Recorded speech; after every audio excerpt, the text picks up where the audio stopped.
오늘도 우리 그리운 얼굴들을 보고 또 하나님의 복된 말씀을 함께 나눌 수 있어서 너무 감사합니다. 오늘 우리는 요한복음 8장 말씀을 가지고 아브라함과 자손이라고 하는 그런 넓은 주제를 가지고 하나님의 은혜의 말씀을 나눌까 합니다. 요한복음 8장은 정욕을 이기지 못한 어떤 여인이 간음하다가 예수님 앞에 끌려와서 생사의 그런 심판을 받는 이야기로부터 시작됩니다. 8장 12절에는 예수님께서 나는 세상의 빛이니 나를 따르는 자는 어두움에 다니지 아니하고 생명의 빛을 얻으리라 유명한 말씀을 하셨습니다. 어느 말씀이 유명하지 않는 말씀이 없지만은 아주 그래도 중심되는 말씀이 있는데 이 12절 말씀은 요한복음 8장에서 하나의 중심되는 말씀이 됩니다. 또 이제 31절 32절에 보면은 너희가 내 말에 거하면 진리를 알지니 진리가 너희를 자유케 하리라 하신 말씀을 하셨습니다. 이것도 굉장히 중요한 말씀입니다. 너희가 내 말에 거하면 진리를 알지니 진리가 너희를 자유케 하리라. 이 말씀 한 절 한 절 가지고도 우리가 한 시간 해도 말씀을 다 못 나눌 것인데 오늘은 소개만 그저 합니다. 51절에 가면은 사람이 내 말을 지키면 영원히 죽음을 맛보지 아니라 하리라 하셨습니다. 얼마나 놀라운 말씀입니까? 예수님 빛이시고 빛 가운데로 행하기 때문에 어둠에 다니지 아니하고 생명의 빛을 얻고 자유를 얻고 죽음을 맛보지 아니하고 얼마나 놀라운 얘기예요. 그런데 이렇게 말씀하시니까 당시에 유대인들이 예수님을 이제 비난하고 반론을 이제 제기를 합니다.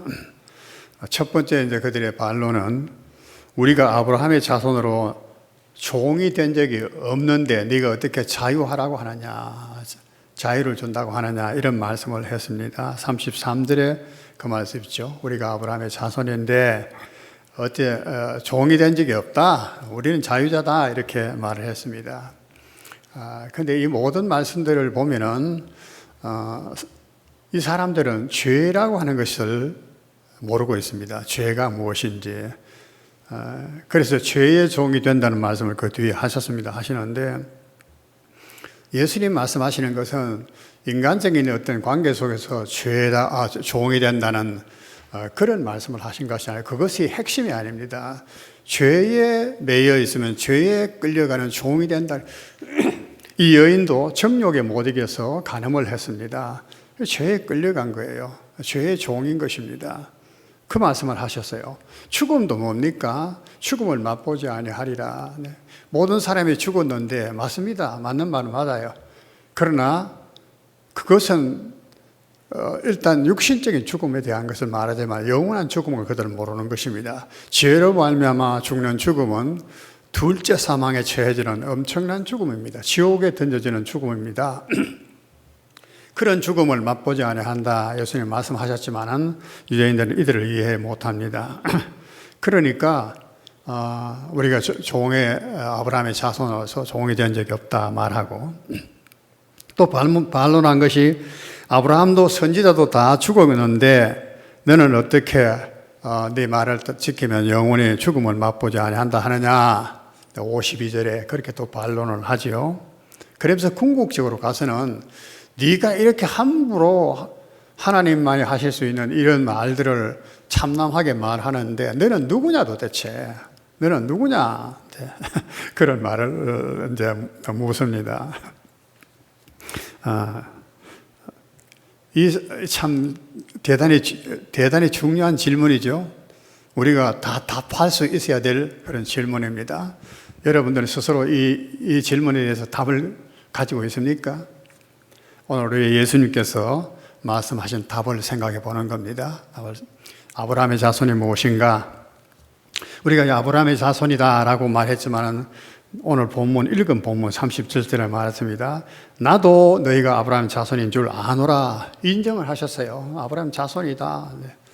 어떤 면에서 인정을 하셨느냐, 이거 다른 거예요. 그런데 아브라함의 자손이면 아브라함의 행위를 해야 한다. 그렇게 말씀하십니다. 그게 39절에 있죠. 너희가 아브라함의 자손이라고 하는데 너희가 아브라함의 자손이면 아브라함이 행한 일들을 할 것이거늘 그러지 않았다는 것입니다. 이것이 어떻게 보면 아브라함의 자손과 아브라함의 자손 아닌 자손들을 구분하는 것입니다. 그죠? 이 아브라함의 자손에 대한 논쟁은 굉장히 중요한 것입니다. 아브라함의 많은 자손들을 낳았잖아요. 그런데 지금도 보면은 이스마엘도 아브라함의 자손이죠. 이삭도 아브라함의 자손이죠. 그런데 두 민족이 달라요. 그죠? 지금도 아브라함의 자손임을 스스로 자처하고 내가 아브라함 자손이다. 네가 아브라함 자손이다. 라고 이삭의 자손들과 이스마엘 자손들이 싸우잖아요. 아랍에. 지금까지 싸우잖아요. 네. 왜 이렇게 싸우느냐? 그것은 아브라함의 아브라함의 복을 자손들이 함께 공유하고 누리기 때문에 그렇습니다.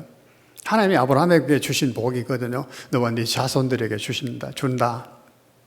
첫째가 너희 자손들, 아브라함의 자손은 내 백성이 된다. 내 소유가 된다. 그렇게 말씀하셔서요. 소유가 된다. 그렇기 때문에 하나님께서 그 자손들을 깊이 사랑하시고 보살피시고 보호하신다. 보호하신다. 그런 의미고. 그 다음에 하나님의 유업을 상속해 준다. 상속해준다.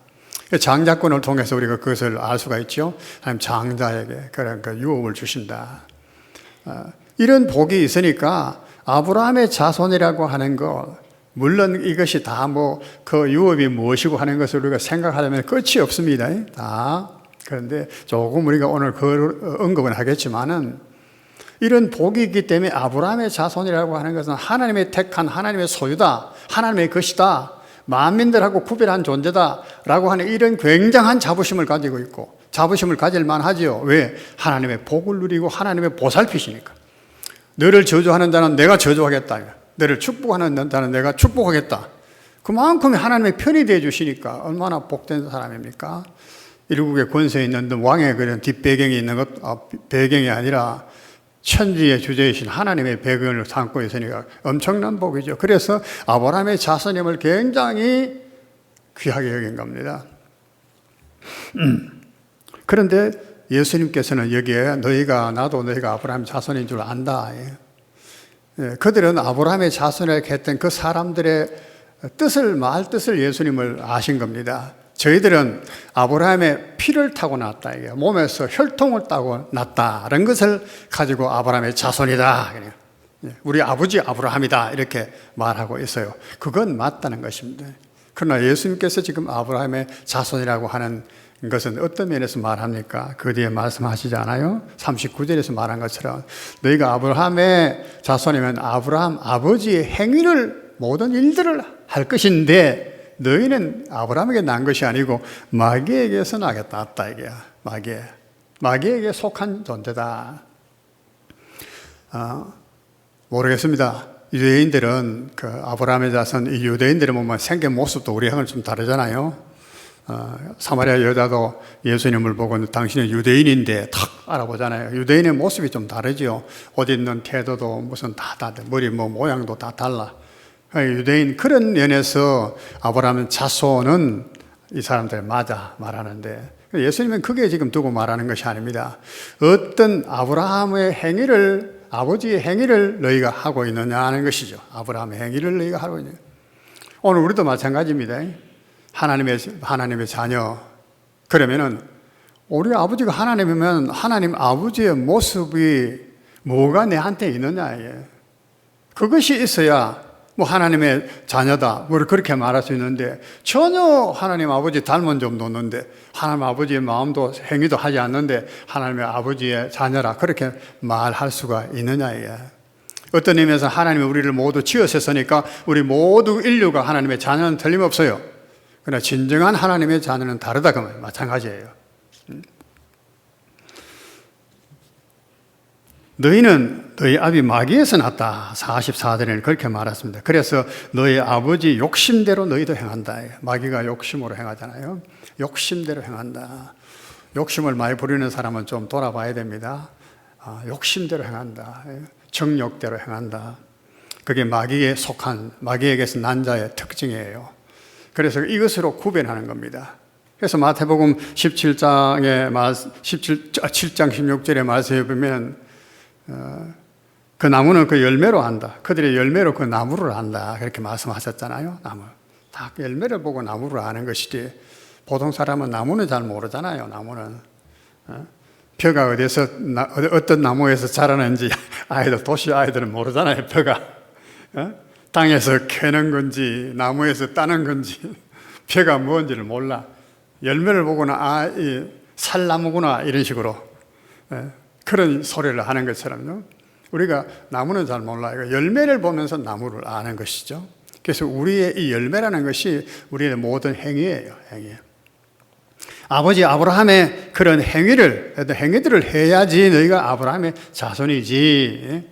그것이 정건데 그것이 없으면 안 된다. 그 다음에는 예수님이 그런 말씀 하셨어요. 너희가 아브라함의 자손이 아니기 때문에 내 말이 너희 안에 있을 곳이 없다. 그런 말씀을 하셨어요. 내 말이 너희 그 안에 있을 곳이 없다. 37절에 그래요. 내 말이 너희 안에 있을 것이 없다. 예수님의 말씀을 마음에 있을 곳이 없어. 그러니까 들어도 다 흘러버려요. 그죠? 이게 참 문제예요. 성경 여러 곳에서 그런 비유를 많이 하셨죠. 길밭에 떨어지는 씨앗처럼 하나님 말씀이 안 들어가. 하나님 말씀이 안 들어가고 이해가 안 되고 맛이 없고, 그것이 즐거움이 없고 어떻게 보면 두려움을 주지도 못하고 감동도 없고, 그러면은 내 자신을 살펴봐야 되는 겁니다. 내 말이 너희 안에 있을 곳이 없다는 거예요. 그래서 그것이 오히려 나를 죽이려고 한다. 예수님을 핍박하는 것으로 된다.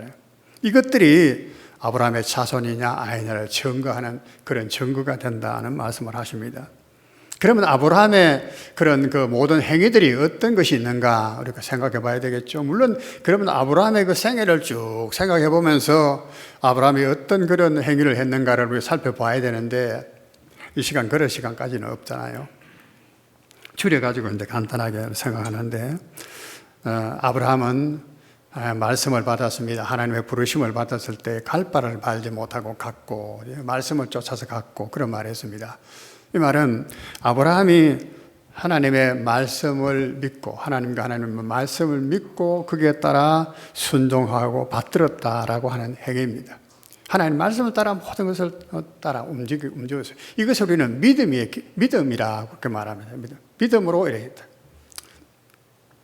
믿음이라고 하는 것은 보면 여기 아브라함이 가고, 그죠? 가고, 아브라함이 약속한 자녀를 주신다고 하는 말씀을 붙잡고 기다리고, 100세 얻었으니까 75세에서부터 25년을 기다렸어. 25년을 기다리고, 그 다음에는 롯이 사로잡혀 갔을 때 롯을 구원하고, 형제를 구원하고, 그 다음에 이 아들 이삭을, 네 사랑하는 독자 아들 이삭을 모리아산에서 내게 제물로 바쳐라 했을 때 그 아들을 하나님께 드리기까지 전부 다 믿음으로 하는 거예요.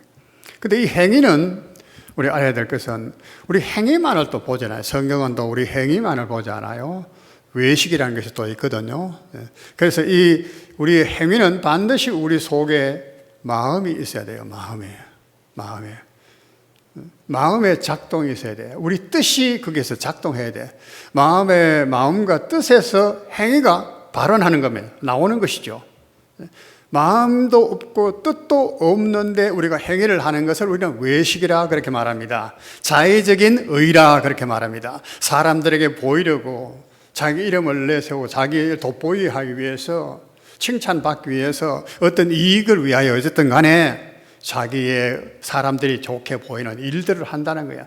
구제를 하는 일도 있고, 기도하는 일도 그렇고, 헌금을 드리는 일까지, 심지어 예배 드리는 일까지, 내가 장로니까 목사니까 예배 드려야 된다, 내가 목사니까 설교를 잘 해야 된다, 이거 다 믿음으로 하지 아니하면은, 마음에서 뜻에서나 하지 아니하면은 그것은 다 외식이 되는 것이고 자기 의가 되는 것이고, 이런 자들은 반드시 자랑하게 돼 있어요. 내가 설교 잘한다. 내가 교회를 이렇게 부흥시켰는데 그런 목사님들 내가 많이 봤습니다. 내 속에는 그런 게 없다는 얘기 아니에요. 나도 그게 있어요. 그리고 교만이 있어요. 교만이. 이런 것은 결코 아브라함의 믿음의 행위는 아니었다 그 말이죠. 아브라함이 행한 그 모든 것은 하나님을 절대적으로 의지하고 그랬기 때문에 할 수 있었어요. 이삭을 하나님께 드렸잖아요. 한 예를 궁극적이에요. 최후로 아브라함이 한 것은 자기 아들 이삭을 드린 것입니다. 제물로. 그 이삭을 말할 때 네 사랑하는 아들 독자 이삭. 그걸 꿈이 여러 가지로 꾸며요. 네 아들, 네 사랑하는 독자, 네 아들 이삭. 이삭을 드려라. 그게 가당키는 한 말입니까? 근데 아브라함은 드렸어요. 자기 목숨보다도 더 소중한 아들. 어떤 아들인데? 이름이 이삭인데, 웃음이고 기쁨인데, 그 아들을 하나님께 드림으로 하나님 하신 말씀이 네가 이제야 나를 사랑하는 줄 알았다. 그 사랑이라는 말을 했지만 그 사랑은 믿음이 그 속에 포함되어 있어요. 그 안에는 소망이 포함되어 있어요. 전적으로 하나님만 바라봤기 때문에 자기 생명보다도 더 소중한 독자 사랑하는 아들 이삭을 제물로 드릴 수가 있었던 겁니다. 거기에는 어떤 다른 자기 명예를 드러내고 이름을 드러내고 그런 목적이 아니잖아요. 하나님의 어떤 복을 받고 그런 문제가 아니야. 차원을 떠나서 전적으로 하나님을 믿고 사랑했기 때문에 이것이 바로 아브라함의 믿음이었다고 말할 수 있습니다. 믿고 떠나고 믿고 기다리고 믿고 드리고 참 다 믿음으로 한 거예요. 믿음으로. 그 다음 두 번째로 아브라함의 그 행위를 보면은 아브라함은 이 공의와 인자를 행한 사람이에요. 다른 말로 하면 의를 행한 사람이다. 옳은 것, 불의를 하여 옳지 아니한 것, 거짓된 것, 악한 것 이런 것을 행하지 않은 의를 행한 사람이었습니다.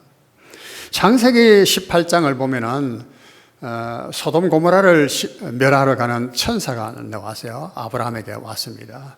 아브라함이 그를 극진히 대접하고 배웅했는데 그 중에 천사 하나가 아브라함 앞에 서서 그런 말을 합니다. 내가 이제 하려고 하는 것을 아브라함에게 숨기겠느냐 그렇게 말씀하시면서 아브라함은 강대한 나라가 되고 천하 만민은 그로 말미암아 복을 받을 것이 아니냐. 내가 그로 그 자식과 권속에게 명하여 여호와의 도를 지켜 의와 공도를 행하게 하려고 그를 택하였나니 이는 나 여호와가 아브라함에게 대하여 말한 일을 이루려 함이니라. 아브라함을 택하고 한 이유는 그게 뭡니까? 여호와의 도를 지켜 의와 공도를 행하게 하려고. 의와 공도. 여기서는 바로 옳은 것이라는 것, 참된 것이나 진실된 것, 그런 것. 악한 것이 아닌 하나님의 뜻이에요. 의와 공도를 행하는데 그만이 아니고 그 자손들에게도 그것을 전해서 하나님의 뜻이 천하 만민이 복을 얻도록 하는 이 일을 행하는데 천하 만민이 하나님의 공의를 공도를 행해야지만이 복을 얻는다는 거예요. 그렇지 않으면 어떻게 되는가? 지금 소돔과 고모라처럼 멸할 것이다. 멸하는 것을 보게 될 것이다. 소돔 고모라의 멸망을 하나님께서 아브라함에게 보여주면서 하나님의 도를 행하지 아니하는 공도와 의를 행하지 아니하는 나라와 모든 백성이 같이 망한다는 것을 보여주신 겁니다. 그래, 너도 명심하고 네 자녀들에게 말해서 네 자녀들도 이와 같이 해서 하나님께서 천하 만민이 복을 얻고 구원 얻도록 하는 일에 하게 하려고 하신다. 그렇게 말해요. 그러니까 아브라함은 이 의를 따라 산 사람입니다. 의를요. 그러니 거짓을 행하지 않는 사람이었어요. 세 번째로 아브라함의 그 모든 행위의 삶 속에서는 넷에 대한 신앙을 가지고 살았습니다. 부활과 영생에 대한 소망이, 넷에 대한 소망입니다. 하나님의 나라에 대한 소망입니다. 히브리서 이제 11장 9절을 보면은 이것을 잘 나타내는데 이렇게 말했습니다. 믿음으로 그가 이방의 땅에 있는 것 같이 약속의 땅에 거류하며 통일한 약속을 유업으로 함께 받은 이삭 및 야곱과 더불어 장막에 거하였으니 이렇게 말했습니다. 또 10절에는 이는 그가 하나님이 계획하시고 지으실 터가 있는 성을 바랐습니다. 다른 말로 하면은 하나님께서는 아브라함에게 기업으로 땅을 주신다 그랬잖아요. 우리가 흔히 아는 가나안 땅이잖아요. 젖과 꿀이 흐르는 가나안 땅. 그런데 아브라함은 그 땅에 들어가서도 장막을 치고 살았다요. 천막 살이를 했다는 겁니다. 좋은 집을 하나님께서 여기 우리에 틀어주셨으니까 여기 좋은 집 짓고 살자. 이래서 좋은 집을 짓고 산 것이 아니고, 우리 말로 하면은 거기에서 장막을 치고 살았다. 이방인처럼 그 땅의 본래 땅의 주인이 아닌 그 잠시 머물러 가는 이방인처럼, 이민자처럼, 나그네처럼 그렇게 살았다는 것입니다. 왜 그러냐? 아브라함이 진짜 하나님이 하신 약속을 알았기 때문에 그런 것입니다. 그것은 하나님께서 계획하시고 지으실 터가 있는 성을 바랐기 때문이다. 하나님이 계획하시고 그다음에 그래서 지으실 터가 있는 성이다. 좀 말이 어려운 것입니까? 어떤 집은 터가 있어야 됩니다. 그죠? 근데 그 터가 무슨 터냐? 하늘나라에 있다는 거예요. 이 땅에 가나안 땅이 아니다는, 이것은 그저 이 세상에서 하늘나라를 가리키기 위해서 보여주신 것이다. 가나안 땅을 주신 것이라고 생각했던 것입니다. 그래서 그 땅에 어떤 영화나 안락이나 부귀나 영화나 이런 것을 쫓아 살지 아니하고 천막을 짓고 살았다는 것입니다. 그러면서 바라본 것은 하나님께서 지으실 터가 있고 그 위에 지으실 집이 있고, 성경에는 새 예루살렘이라고 말하고 하나님의 집이라고 일컫는 천국입니다. 하나님의 나라입니다. 그것을 바라보았기 때문에 동일한 유업을 함께 받은 이삭과 야곱과 더불어서 그곳에 살았다. 그렇게 살았다. 이것은 내세 신앙이에요. 그러니까 아브라함은 가나안 땅에서 무슨 땅을 사고 무슨 이렇게 사업을 일으키고 이런데 궁극적인 목적을 안 두었다는 것이죠. 아브라함의 자손은 그래야 돼요. 아브라함의 자손. 이 세상에 영원하지 않다는 것을 항상 느끼고 살아야 돼요. 항상 느끼고 살아야 돼요. 언젠가 주님 부르시면 우리는 떠날 수밖에 없는 나그네의 삶을 살고 있다, 순례자의 삶을 살고 있다 라고 하는 것을 기억하고 살아야 한다. 이것이 아브라함의 믿음이었고 믿음에서 나온 삶이었다고요. 아브라함의 행위였습니다. 이것이. 반면에 또 유대인들은 그렇게 말했어요.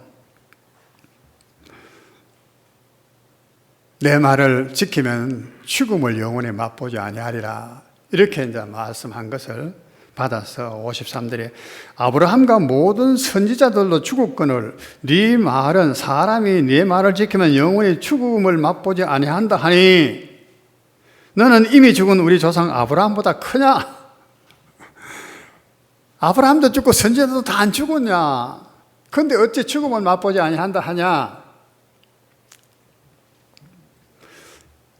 다른 말 하면은 이제 그 부활이 없다, 내세가 없다라고 하는 이런 그런 사상 속에서 나온 반론인 것입니다. 이 부활에 대한 얘기는 많이 있어요.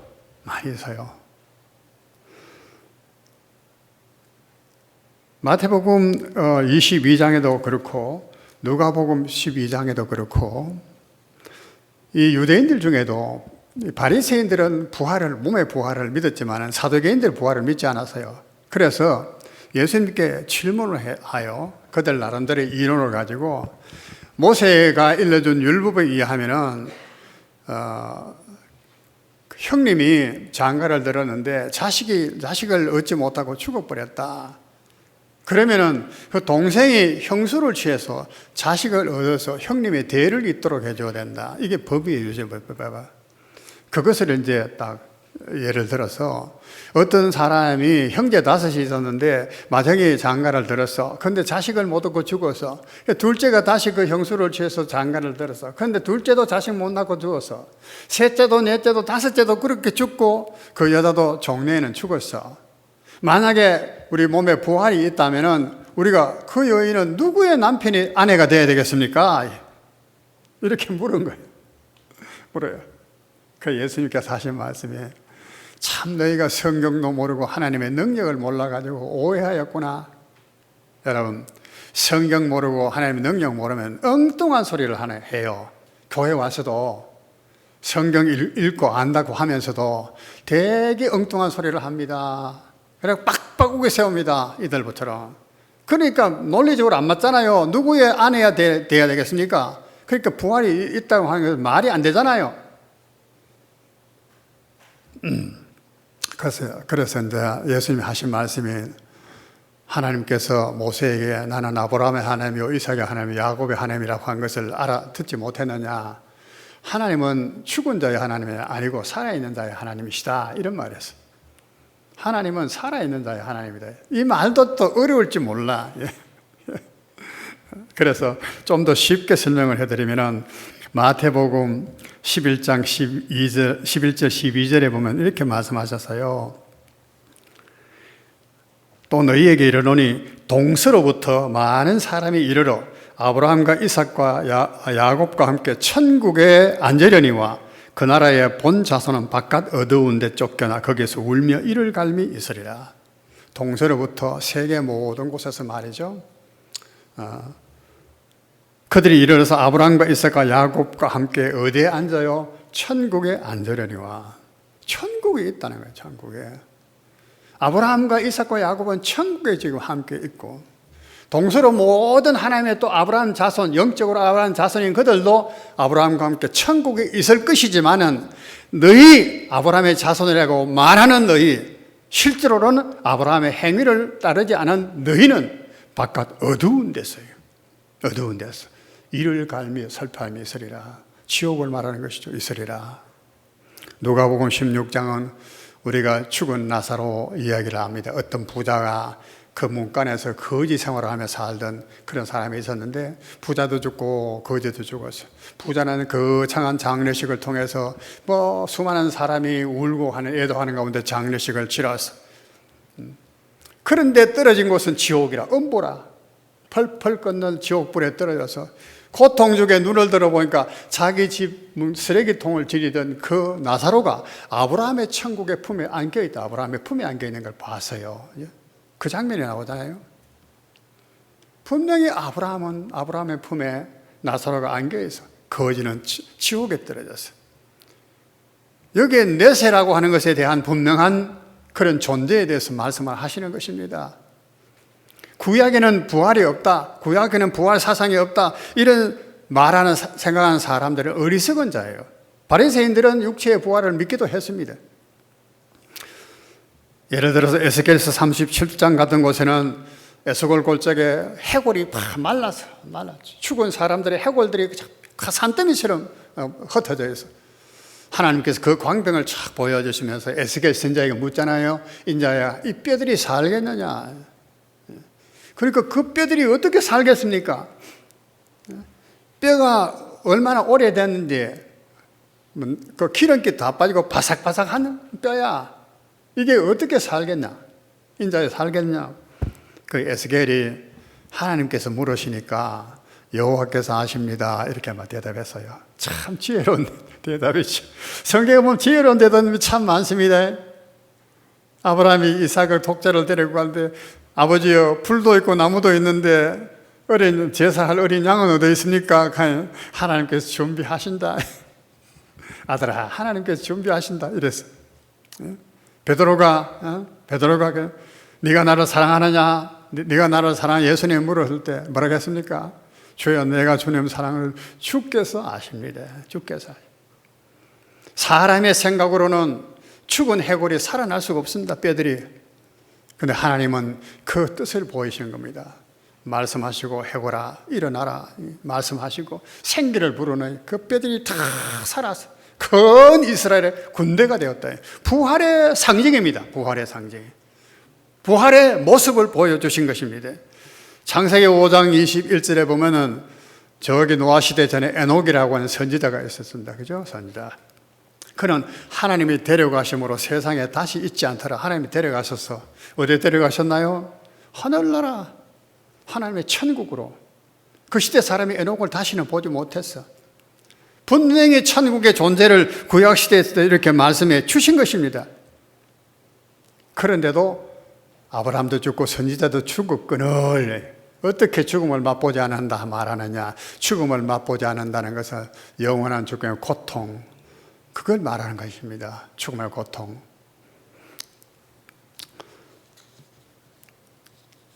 우리가 이제 그러면 이런 아브라함의 자손의 실제적인 삶을 한번 볼 필요가 있습니다.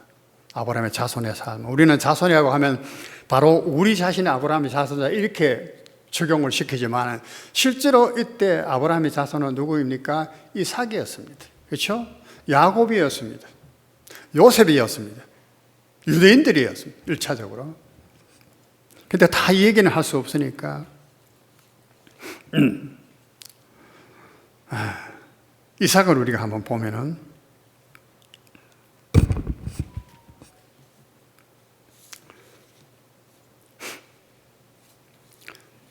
이삭은 아브라함의 아들로서 하나님이 시로 말미암아 천하 만민의 복을 얻도록 하게 한 그 아들이에요. 백세에 얻은 아들. 그런데 이 아들을 하나님께 제물로 드렸잖아요. 백세에 이삭을 낳았으니까 이삭을 제물로 드릴 때는 13세 적어도 이상 됐을 거예요. 그럼 아브라함이 110 몇 세가 넘어서 벌써. 어떤 면에 노인이야. 그죠? 노인. 근데 이삭은 아주 빨빨할 때라. 그 아들을 어떻게 잡아서 결박해서 하겠습니까? 그러나 이삭은 고스란히 아버지와 아버지 하나님을 믿어서 결박당하고 제물로 드려질 수가 있었습니다. 그 자신을 드린 거예요. 맡긴 거예요. 여기서 우리는 이삭의 신앙을 볼 수가 있습니다. 삶을 볼 수 있습니다. 뿐만 아니고 창세기 26장에 보면 이삭의 우물 파는 얘기만 가득 서 있어요. 26장은. 그 아브라함이 팠던 우물인데 그런데 주위의 사람들이 시기가 그 우물을 또 메우고 또 메우고 그러면 이삭은 또다시 그 우물을 또 팠어. 돌을 걸러내고 흙덩이를 닫아내고 그러고는 아브라함이 불렀던 그 우물의 이름을 다시 불렀어. 다시 불렀어. 그랬다는 기록이 있어요. 그리고 다투면은 또 가서 다른 곳에 가서 우물을 파고 또 물이 나고. 이웃 사람들은 그렇게 물 나면 자기 짐승도 먹고 좋을 텐데 그걸 시기가 자꾸 메우는 거야. 이것은 뭘 의미합니까? 아브라함의 신앙의 개성을 의미하는 겁니다. 아브라함이 우물을 팠을 때 물이 그리 쉽게 납니까? 물을 얻었으니까 하나님께 감사하고 하나님을 찬송하고 그래서 그 이름들을 다 우물에 붙여놓은 거예요. 우물을 다시 그 이름으로 불렀다는 것은 아브라함의 신앙을 개성하고 지키고 하는 그것이 이삭의 모습이었어요. 이삭의. 그 다음에 하나님이 자손들을 아브라함의 그 장자를 통해서 복을 주신다고 하는 장자권을 인정했기 때문에 아들에게 축복하잖아요. 야곱에게. 그런데 이삭은 에서가 장자니까 에서에게 축복한 줄 알았는데 속아서 야곱에게 축복을 했어. 그래서 어떻게 했습니까? 심히 떨었다 이거야. 사시나무 뜰대로 떨었어. 왜 그랬을까요? 이 엄청난 하나님의 약속을 내가 내 대해서 이거 어그러뜨렸구나. 그것 때문에 막 사시나무 떨은 거예요. 얼마나 하나님의 이 약속을 하나님의 신앙의 유전을 귀하게 여겼는가 하는 증거입니다. 그죠? 뭐 이삭의 눈이 다 어두우시니까 그랬지만 야곱은 어떻습니까? 장자권 땀에 살은 사람이라 그 바로 애굽의 바로 앞에 서서 내 나이가 137세다. 나그네의 세월을 살았는데 험악한 세월을 살았습니다. 험악한 세월은 한마디로 하면은 장자권을 가지기를 원하고 장자권을 지키기 위한 장자권을 유지하기 위한 그거 하나 때문에 험악한 세월을 살았습니다. 야곱은 그런 사람이에요.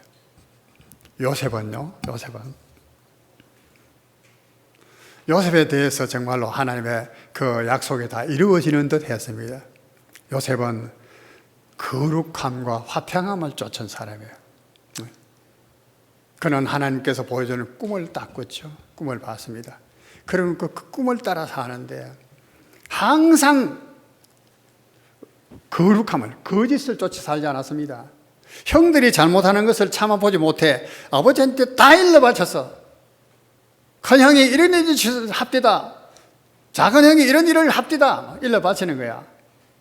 그 고자질쟁이 뭐 이렇게 말하면은 그럴 수 있겠지만은 그런 뜻이 아니고, 요셉의 모습을 보면은 그게 아니고 잘못하는 것을 차마 못 보는 거야. 형제라도 그걸 일러봤지 형제들은 막 미워해가지고 요셉을 팔아보잖아.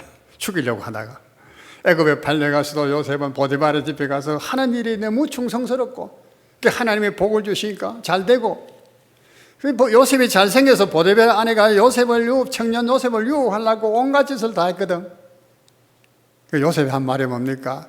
내가 어떻게 하나님 앞에 엄청난 이런 죄를 지을 수 있습니까? 못한다는 거야. 옷을 벗어버리고 도망쳐 나갔잖아. 요셉의 모습이 얼마나 그런 거룩함을 지킨지 몰라요. 청년들이 얼마나 정욕에 휩싸이기 쉽습니까? 그가 총리가 되었을 때도 형제들이 다 왔습니다. 다 왔어요. 그 형님이 나중에 요셉인 줄 알고 막 두려워하는 거야. 그러니까 말하잖아요. 형님들이요, 나를 애굽에 팔았다고 하는 것 때문에 두려워하지 말고 탄식하지 말고 그렇게 하지 마소서. 나를 이렇게 보낸 것은 하나님이 하신 일입니다. 용서들이 다, 형제들 다 용서했어. 그러면서 아버지한테로 돌아갈 때도 길에 가면서 다투지 마소서. 네가 저랬니 못했니 하고, 요셉을 팔자고 네가 먼저 말하지 않았니, 그런 것 때문에 다투지 마소서. 결국은 그들을 다 애굽에 다 데리고 왔습니다. 그러고는 애굽에서 굶주리지 않고 목숨을 유지하게 하고 거기서 평화롭게 안식할 수 있는 삶을 제공한 것이 요셉이에요. 죽을 때도 자기 해골을 가지고 가도록 맹세시키면서 하나님이 주신 내세의 신앙을 후손들에게 그 내리에 새겨준 것이 요셉입니다. 요셉이. 우리 여기에서 아브라함의 자손들의 모습을 이 세 사람에게서도 볼 수 있다고 말해요. 모두가 다 예수 그리스도의 모습이다. 예수 그리스도. 이삭도 인류의 죄를 위해서 자신을 희생하는 예수 그리스도의 모습. 야곱도, 요셉도 인류를 화평하게 만들어서 영생을 얻게 하고 안식을 얻게 하는 그것의 그림자입니다. 갈라디아서 3장 16절을 말합니다. 아브라함의 참 자손은 한 사람인데 그리스도다 그래요. 그리스도다. 이들은 그림자이고 진짜는 예수 그리스도이다. 예수님은 그래서 오늘 말씀하십니다. 나는 세상의 빛이라. 나를 따르는 자는 어둠에 다니지 아니하고. 우리가 얼마나 어둡습니까? 밝으면은 무슨 일을 함부로 잘못하지 않지요. 어그러진 길 가지 않지요. 어디 걸려서 넘어지지 않지요. 빛이 없으니까 어두우니까 어떻게 해야 될지 몰라고 함부로 하다가 실수도 저지르고 신세를 망치기도 하고 그런가요? 어둠에 다니지 아니하고 생명의 빛을 얻으리라. 내 말을 지키면 따르면 진리를 알지니 진리가 너희를 자유케 하리라. 죄에서 자유한다는 말이에요. 모든 걱정과 근심에서 자유하게 된다는 것이죠. 예수님이 그런 분이에요. 죽음을 맛보지 아니하고 영생을 맛보게 되리라. 그래서 유대인들이 말하는 것이 아브라함도 죽고 선지자를 죽었는데 도대체 이렇게 말하는 너는 누구냐 이게. 너는 누구냐. 예수님 하신 말씀이 뭡니까? 나는 아브라함이 있기 전부터 있느니라 말씀하죠. 나는 아브라함이 있기 전부터 있는 자다. 58절에 아브라함이 있기 전부터 내가 있느니라. 영어로 보면 그랬어요. Before Abraham was born, I am. 아브라함이 나기 전부터 내가 있다. I was가 아니에요. 내가 있었다가 아니고 내가 있다. 모세에게 말씀할 때도 하나님 그렇게 말씀하셨습니다. 여호웨 아세르 여호웨. 영어로 번역하면 I am who I am. M이에요. 그것도 I was가 아니고 나는 옛적에도 지금도 영원토록 스스로 있는 자다. 아비도 없고 어미도 없고 족보도 없고 시작도 없고 끝도 없고 마치 멜기세덱을 말한 것처럼요. 하나님은 영원히 그대로 있는 법이에요. 거기에 계시는 거예요. 그러니까 아브라함 하나님이 태어나게 하셨으니까 하나님이시죠. 아브라함이 있기 전부터 내가 있는 자고 나는 처음부터 너에게 말하여 온 자니라. 이렇게 말해요. 예수님은 하나님의 독생자이십니다. 그로 말미암아 우리가 생명의 빛을 얻고 참 생명을 얻고 자유를 얻고 영원한 영생을 얻게 된다는 거예요. 이것을 아브라함의 자손들은 믿었고 또 그 삶을 살아갔던 것입니다. 오늘 우리는 아브라함의 자손이라고 생각하기 전에 우리가 어떤 아브라함의 그런 품성과 삶을 생각을 가지고 있느냐. 어떤 행동에만 기인하지 않는다 그랬잖아요. 우리 마음에서, 우리 뜻에서부터 발원이 돼야 돼요. 마음이 뭔가 움직여야 행동이 나오는 거예요. 그래야 되는 것이요. 지난 토요일 날 우리가 이제 우리 가족들이 누님이랑 동생들이랑 다 이렇게 아버지 어머니 묘소를 우리가 갔더랬습니다. 추석 때 못 가서 그래 가서 둘러서서 이제 그 어머니 아버지 살아계실 때 그런 삶, 신앙의 생활 이런 것들을 함께 나누고 그렇게 했는데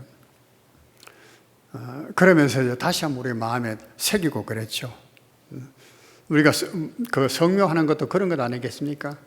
그래서 메모리얼 홀하고 메모리 뭐 기억하기 위해서 6.25 참전 용사들을 기억하기 위해서 뭐 참전비를 세운다든가 뭐 저 건물을 짓는다든가 그러잖아요. 그러면 그 사람의 생각과 사상과 삶의 뜻을 기념하는 거예요. 새기는 거잖아요.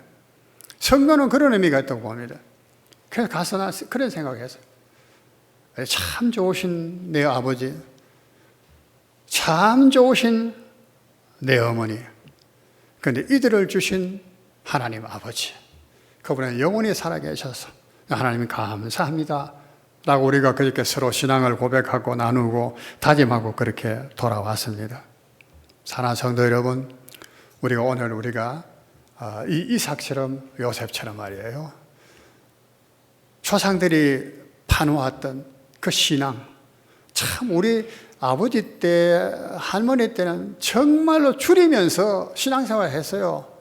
오늘 우리가 이 시대에 이만큼 경제적을 누리며 코리아라고 하는 그 위상이 세계에 이렇게 높이 된 것, 우리가 무슨 많은 수고해서 그렇다고 생각하시면 안 됩니다. 기도하고 허리띠 졸라매고 기도한 우리 부모님들의 그런 은혜 때문에 우리가 그걸 누리고 있는 줄 알아야 됩니다. 우리도 이러한 복을 후손들에게 물려줘야 되지 않겠습니까? 메어졌던 우물이 있다면 그것을 파야 됩니다. 돌도 걷어내고 흙도 걷어내고, 그래서 샘에서 물이 솟아나서, 그래서 그 물을 많은 사람에게 나누어 줄 수 있는 그런 우리 신앙생활을 해야 돼요.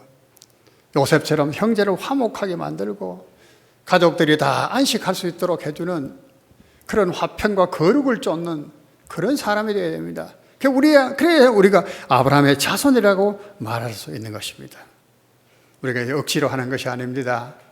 하나님의 사랑이 나를 강권하는도다, 사도 바울이 말한 것처럼 우리 마음이 하나님의 사랑 때문에 되어야 됩니다. 이사야 선지자는 하나님의 영광을 보고 내가 누구를 보내고 누가 우리를 위하여 갈고, 그 탄식하시는 하나님의 마음에 찔리세요. 주여 내가 여기 있나이다, 나를 보내소서. 오늘 이러한 아브라함의 자손된 그런 마음과 생각과 뜻을 가지고 삶을 살아가는 영안의 모든 우리 사랑하는 권속들 되기를 주의 이름으로 축원드립니다. 기도드리겠습니다. 우리 말씀을 한번 정리하며 묵상해 보시길 바랍니다.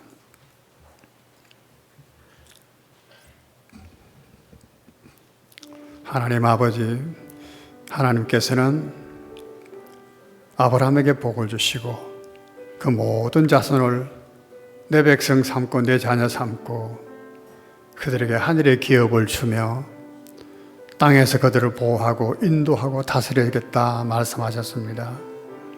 오늘 우리가 그 복을 받은 사람들입니다.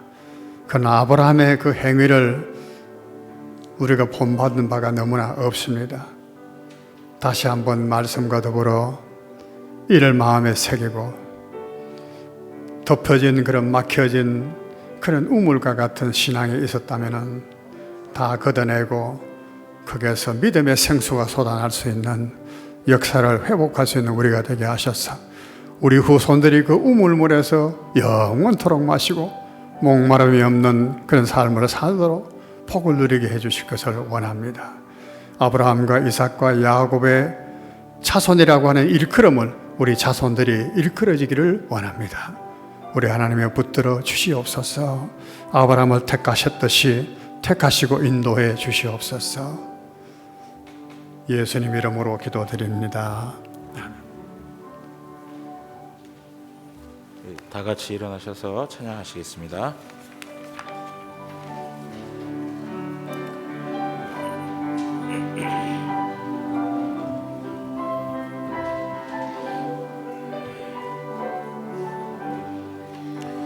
나의 영원하신 기여 생명보다 귀하다. 나의 갈 길 다가도록 나와 동행하소서. 주께로 가까이 주께로 가오니 나의 갈 길 다가도록 나와 동행하소서. 세상 부귀 아니람과 모든 명예 버리고 험한 길을 가는 동안 나와 동행하소서. 주께로 가까이 주께로 가오니 나의 갈 길 나가도록 나와 동행하소서. 어두운 골짜 지나가며 험한 바다 건너서 천국 문에 이르도록 나와 동행하소서.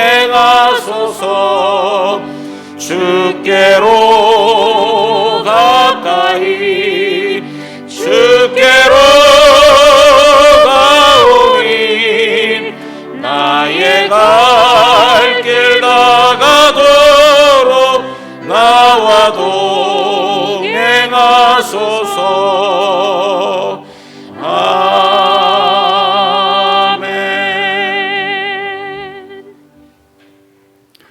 우리의 주요 믿음의 주이신 예수 그리스도의 크신 은혜와 우리 조상들의 하나님 아브라함과 이삭과 야곱의 하나님 아버지의 무궁하신 사랑하심과 우리 안에 내주하시고 감동 감화 역사 인도하시는 성령의 충만하심이 오늘 이 시대를 살아가는 하나님의 아름다운 자녀들 그 가정 위에 이제와 영원토록 함께 계실지어다. 아멘.